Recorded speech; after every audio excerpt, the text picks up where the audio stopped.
voir la faveur de Dieu qui se manifeste pour nos frères et sœurs dans le nom de Jésus-Christ. Alors n'hésite pas quand Dieu va te parler de poser une action en faveur de quelqu'un, en faveur d'une nation, n'hésite pas à le faire. Cela va sauver des vies et cela va te donner encore de la grâce, de la faveur de Dieu dans le nom puissant de Jésus-Christ. Que Dieu te bénisse chez toi ce soir. Et nous allons méditer comme je l'ai dit, nous avons lu le passage au début, nous allons méditer tout un peu, nous allons demander à Dieu d'étendre sa main, de glorifier son nom ce soir dans le nom de Jésus-Christ à travers cette parole. Seigneur, merci dans le nom puissant de Jésus-Christ pour cette parole que tu conduis, Père, dans le nom puissant de Jésus-Christ. Merci éternel Dieu, que la gloire et l'honneur te reviennent dans le nom de Jésus-Christ de Nazareth. Merci éternel pour ta main et ta force.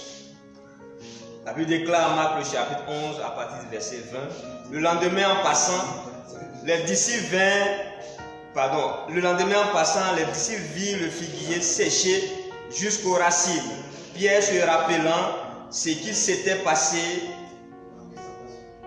dit à Jésus, Rabbi, regarde, le figuier que tu as maudit a séché. Jésus prit la parole et leur dit, ayez foi en Dieu. Je vous le dis en vérité, si quelqu'un dit à cette montagne, ôte-toi de là et jette-toi dans la mer, et s'il ne doute point en son cœur, mais croit que ce qu'il dit arrive, il le verra s'accomplir. Verset 24, c'est pourquoi je vous dis, tout ce que vous demanderez en priant, croyez que vous l'avez reçu et vous le verrez s'accomplir. Je voudrais simplement t'exhorter à prendre courage. Encore une fois de plus, à ne pas avoir peur. La peur est l'ennemi de la foi. La foi est au-dessus de la peur. Quand quelqu'un a peur, il est dans une disposition pour que le mal l'atteigne. C'est pour ça que toi, enfant de Dieu, ne sois pas dans la peur. Je le dis et je le dirai toujours. Si tu as peur, c'est que tu es dans la disposition pour recevoir le mal qui prévaut actuellement. Alors, arme-toi de courage, arme-toi de foi. La Bible dit, si tu as la foi, ce mal-là même n'arrivera pas là où tu es. Parce que quand tu vas lui dire de quitter le monde, il va le faire, il va t'obéir. Et c'est pour ça qu'on doit se mettre ensemble dans la prière. Rien d'autre que la prière. La prière qui va nous amener à chasser ce mal-là, à dominer et à donner la honte à tous ceux qui ont voulu que ce mal arrive dans le nom de Jésus-Christ de la paix. C'est pour ça, élevons ensemble la voix et prions. Il dit, si tu dis à cette montagne, ôte-toi de là et jette-toi dans la mer, et si tu ne doutes point dans ton cœur, mais si tu crois que ce que tu dis arrive, tu le verras s'accomplir. C'est tout. Il n'y a rien de plus grand que cette parole. Si la prière que nous avons adressée tout à l'heure, si toi et moi, si nous avons cru, ce mal va disparaître. Si nous croyons que ce mal ne va plus se propager, il ne va plus se propager. Si nous croyons que ce mal va se freiner, il va se freiner. Si nous croyons que même ceux qui sont athées actuellement seront tous guéris et il n'y aura pas de mort en Côte d'Ivoire, c'est ce qui arrivera. Parce que la Bible dit, à tes résolutions répondra le succès. Ta résolution est associée à la foi. Et quand la foi est associée à ta résolution, le succès ne peut que t'accompagner. Je ne voudrais pas être long comme nous avons seulement 30 minutes. Mais je voudrais te rappeler ce soir.